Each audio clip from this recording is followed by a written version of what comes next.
Welcome back जी। एक दिलचस्प data आपके साथ शेयर करना है, और शेयर क्यों करना है क्योंकि पाकिस्तान के एयर ट्रैवल से रिलेटेड है। और इस एयर ट्रैवल के अंदर पाकिस्तान में 2025 के दौरान ये देखा गया कि 2 करोड़ 26 लाख से ज़ायद बैनुल-अक़वामी मुसाफिर जो थे उन्होंने ट्रैवल किया। आमदोरफ्त रिकॉर्ड की गई इनकी, और जिनके 86% यानी कि 86% ज़ायद अफराद से ज़्यादा अफराद जो हैं उन्होंने फ़िज़ाई ट्रैवल को तरजीह दी। और ये एयर ट्रैवल को तरजीह देना काफ़ी चीज़ों की तरफ पॉइंट करता है। अभी आदाद शुमार इस बात की वाज़ेह अक्कासी करते हैं कि सरहद पार के सफ़र के लिए ज़्यादा चूज़ किया जाता है एयर ट्रैवल को, और ये एक अहम ज़रिया भी है। At the same time Pakistan का एक बहुत बड़ा बिजनेस का सेक्टर भी है। FIA के मुताबिक तकरीबन 1 करोड़ 94 लाख 50 हज़ार मुसाफिरों ने हवाई सफ़र किया, जबकि 30 लाख 40 हज़ार के से ज़ायद जो अफराद थे उन्होंने ज़मीनी रास्तों को इख्तियार किया सरहद पार करने के लिए।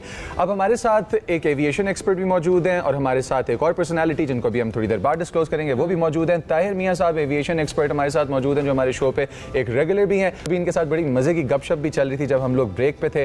तो अस्सलाम वालेकुम। डिफरेंट गपशप थी, टॉपिक से रिलेटेड नहीं थी। अब टॉपिक से रिलेटेड गपशप जरा ताहिर साहब के साथ करते हैं। अस्सलाम वालेकुम ताहिर मियाँ साहब। वालेकुम सलाम। बहुत शुक्रिया ज्वाइन करने के लिए। क्या इंडिकेट करता है ये डेटा अब जो सामने आया है FIA का? पाकिस्तान जो है वो जाहिर बात है एक 4-5 कंट्रीज़ के साथ बॉर्डरिंग मुल्क है, जिनमें से इंडिया के साथ हमारी किसी किस्म की ज़मीनी कनेक्शंस नहीं है, और अफ़गानिस्तान, ईरान और चाइना के साथ हमारा बहुत लिमिटेड लेवल पर ट्रेन या बस का कनेक्शन है। तो इट्स नॉट सरप्राइजिंग कि पाकिस्तान का प्रेडोमिनेंटली जो to and from Pakistan travel है वो एविएशन है उसका मेन सोर्स, और एयरलाइन बिजनेस जो है वो बहुत बूमिंग बिजनेस है पाकिस्तान में। और इस डेटा को यानी इसमें मजीद इजाफा भी हो सकता था अगर आप इसमें कंसिडर करें कि PIA फुल एक्शन में नहीं थी और बहुत सारा दूसरा ट्रैवल के अंदर डिस्ट्रप्शंस भी थी। लेकिन ये कुछ बहुत ज़्यादा क्या कहते हैं सरप्राइजिंग एलिमेंट नहीं है, क्योंकि आई थिंक पाकिस्तानी सिर्फ एयर ट्रैवल के जरिए बाहर जा सकते हैं, कोई और रास्ता नहीं है। ओके, यानी कि हम अपना जो पोटेंशियल है ना उसको कम्प्लीटली एक्सरसाइज नहीं कर रहे हैं। हमें ऑब्स्टिकल्स कहाँ पर नज़र आते हैं ताहिर साहब इस सारी सिचुएशन के अंदर, और हम किस हद तक लेकर जा सकते हैं, कितना डाटा बढ़ा सकते हैं, कितने परसेंटेज बढ़ा सकते हैं इस ट्रैवल की? देखें, फॉर एग्जांपल ईरान की अगर हम बात करें तो ईरान और पाकिस्तान के दरमियान में कन्वेंशनली एक ट्रेन लाइन मौजूद है जो ऑपरेट भी होती रही, उस पर ट्रेन जाती रही है और उस पर काफ़ी लोग सफ़र करते थे। हमने कभी उस पर तवज्जो नहीं दी, क्योंकि प्रॉब्लम हमारे यहाँ ये है कि हमारा या एक स्पेसिफिक इंडस्ट्री के ऊपर फोकस होता है। तो डोमेस्टिक ट्रैवल के लिए हमारा फोकस बसों के ऊपर है, रोड्स के ऊपर है, पूरा इंफ्रास्ट्रक्चर उसके इर्द गिर्द बिल्ड किया हुआ है, जिसमें ट्रेन को उतनी अहमियत हासिल नहीं है, और इंटरनेशनल के लिए एविएशन है। जो ऑब्स्टिकल्स मैं समझता हूँ ये है कि हम लोग हर लिहाज से उस चीज़ को एक्सप्लोर नहीं करते। फॉर एग्जांपल अगर कल को कोई एविएशन के अंदर डिस्ट्रप्शन होती है तो आपके पास बहुत लिमिटेड ऑप्शंस हैं अगर आप पाकिस्तान से बाहर ट्रैवल करना चाहते हैं सिवाय हवाई जहाज़ के।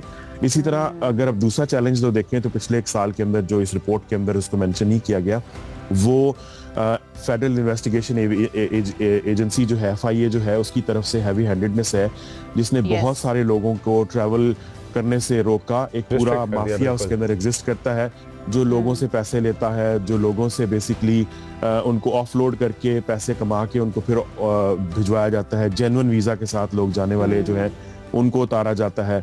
तो एक बहुत बड़ा फैक्टर वो भी है। तो मैं समझता हूँ कि अगर हम एक्सप्लोरेशन की बात करें तो कन्वेंशनल मींस को एक्सप्लोर नहीं किया जाता। मसलन अफगानिस्तान के अंदर हमारे पास बहुत बड़े इंपॉर्टेंट इशू के ऊपर मैं चाहता हूँ थोड़ी सी और आप लाइट डालें। बिजनेस के लिए ये चीज़ अच्छी है या बुरी है? एक तो हमारे पास बहुत बड़ा नंबर इस चॉइस का है, लेकिन आपने उसके बारे में बात बता दी कि हमारे पास और मीन्स ऑफ कम्युनिकेशन इस तरह के नहीं है कि कोई और चीज़ हम एक्सप्लोर करें। इसके अलावा थोड़ा सा बिजनेस एस्पेक्ट की तरफ आएँ कि एविएशन बिजनेस के लिए ये चीज़ अच्छी है या बुरी, जो नंबर सामने है, या और बेहतर हो सकते थे? नहीं, देखिए, बिजनेस के लिए तो बहुत अच्छी चीज़ है, लेकिन आपके बिजनेस के लिए कितनी अच्छी चीज़ है दैट्स अ सेपरेट क्वेश्चन। कि मसलन टर्किश एयरलाइन के लिए, एमिरेट्स के लिए, कतर के लिए बहुत अच्छा बिजनेस है, वो आके लाखों के हिसाब से आपके पैसेंजर्स लेके आ रही हैं, लेकिन आपकी एयरलाइंस बैंकरप्ट हो रही हैं। सिरीन एयर आपकी बंद हो चुकी हुई है, आपकी PIA जो है वो बिल्कुल बुरे हालात के ऊपर है। अब उसको देखें कैसे रिवाइव करते हैं। आपकी डोमेस्टिक जो एविएशन इंडस्ट्री है, जो 4 एयरलाइंस हैं, उनकी आप इंटरनेशनल रूट्स निकालें तो वो उंगलियों पे गिने जा सकते हैं। यूरोप में सिर्फ पेरिस जाती है और यूके जाती है पीआईए, अब जाना शुरू हुई है। कनाडा में सिर्फ टोरंटो जाती है। उसके अलावा आपकी डोमेस्टिक एविएशन जो है उसकी 100% रिलायंस जो है वो इंटरनेशनल कैरियर्स के ऊपर है, बल्कि कहूँ मैं अगर कहूँ तो गल्फ कैरियर्स के ऊपर है या टर्किश एयरलाइन है। उसके अलावा आपके पास लिमिटेड ऑप्शंस है। सो ये एक बेसिकली पॉलिसी का जो फ्लॉ है, जो हमारी डोमेस्टिक एविएशन पॉलिसी है, नेशनल एविएशन पॉलिसी है, उसका एक बहुत बड़ा फ्लॉ है कि हमने उसको बहुत गल्फ सेंट्रिक रखा हुआ है। अब आजकल हमारे एक भाई के इसको साथ अगर एक हम ताल्लुकात ब्रॉडर अच्छे नहीं जा एस्पेक्ट में रहे, जो देखें तो धड़ाधड़ ये लोगों को इंफ्रास्ट्रक्चर की निकाल के- वीकनेस है ताहिर साहब। इंफ्रास्ट्रक्चर की नहीं, पॉलिसी की वीकनेस है, क्योंकि हम ठीक। लोग बहुत ज्यादा पॉलिसी को गल्फ सेंट्रिक देखते हैं। हमारी सारी की सारी एविएशन पॉलिसी जो है वो गल्फ सेंट्रिक है, उनकी एयरलाइंस के बेनिफिट्स के लिए बनाई गई है, डोमेस्टिक एयरलाइंस के बेनिफिट के लिए नहीं बनाई गई। अब हमारे यूएई के साथ ताल्लुकात थोड़े से आगे पीछे हो रहे हैं, तो अब देखिएगा कि आपको एविएशन पॉलिसी के अंदर चेंजेस नजर आएंगी, क्योंकि हमारी एविएशन इंडस्ट्री के सबसे बड़े बेनिफिशियरीज यूएई की एयरलाइंस थी या कतर एयरवेज है। सो इसलिए मैं समझता हूं कि एक national aviation policy Pakistan centric बनाने की जरूरत है, जिसमें इस 80% जो पैसेंजर, इसका 50% जो है कम से कम वो पाकिस्तानी एयरलाइंस लेके जा रही हो, तो तब हम कहेंगे जी हमें फायदा हो रहा है। ऐसी अगर सिचुएशन कतर के एयरवेज अंदर लेके जा रही, ताहिर साहब, सॉरी टू इंटरप्ट यू, ऐसी सिचुएशन के अंदर अगर जो हमारा नेशनल कैरियर है उसको प्राइवेटाइज करने की बात की जाए, एंड देन अगर हम रेलवे का भी क्योंकि जिक्र हुआ है उसको भी प्राइवेटाइज करने के लिए पाकिस्तान कब से चाह रहा है, आपको लगता है कि privatisation is the answer policy के साथ साथ, कि जितना ज़्यादा प्राइवेटाइज होगा उतना सर्विस भी बेहतर हो जाएगी, एंड देन FIA की पॉलिसीज़ को भी तब्दील करने की ज़रूरत है कुछ हद तक, ताकि एयर ट्रैवल आसान बनाया जा सके?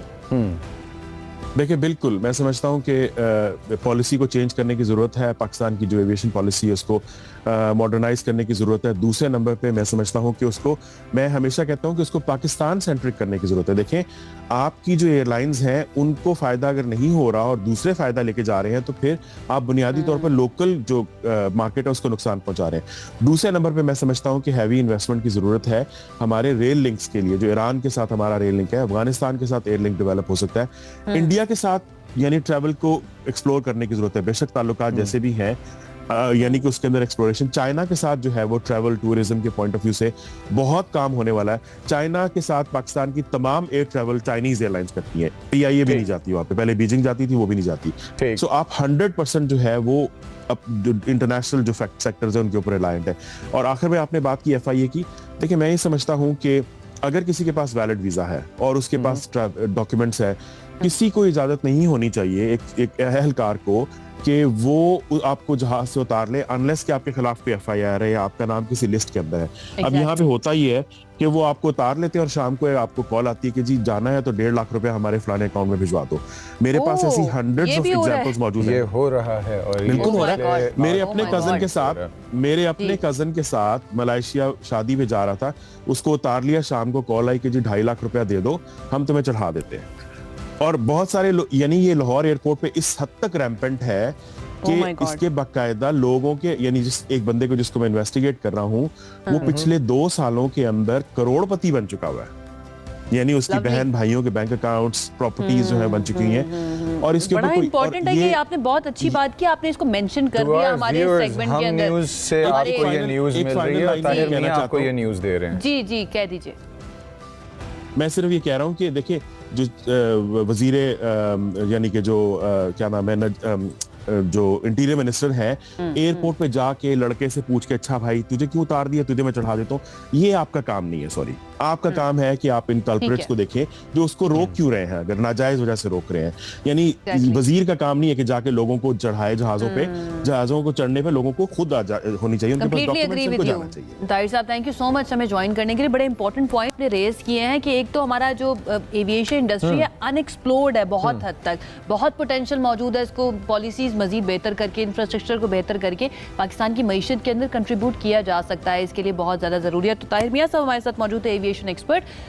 एक चीज मैं मेंशन करना चाहूंगी इससे पहले कि हम अपने अगले सेगमेंट की तरफ बढ़ें, कि पाकिस्तान से जाने वालों की तादाद पाकिस्तान आने वालों की तादाद से ज्यादा है। इसका मतलब यह है कि ब्रेन ड्रेन भी हो रहा है और लोग विजिट करने के लिए भी जा रहे हैं, एट द सेम टाइम कारोबार के लिए भी दूसरे मुल्कों के अंदर शिफ्ट हो रहे हैं। तो हमारे लिए सोचने का, आई थिंक पॉलिसीज हर तरफ हमें इम्प्रूव करनी चाहिए, सिर्फ एविएशन के अंदर नहीं। आई थिंक हमें रिटेंशन पे भी काम करना चाहिए जो मुख्तलिफ सेक्टर्स के अंदर है।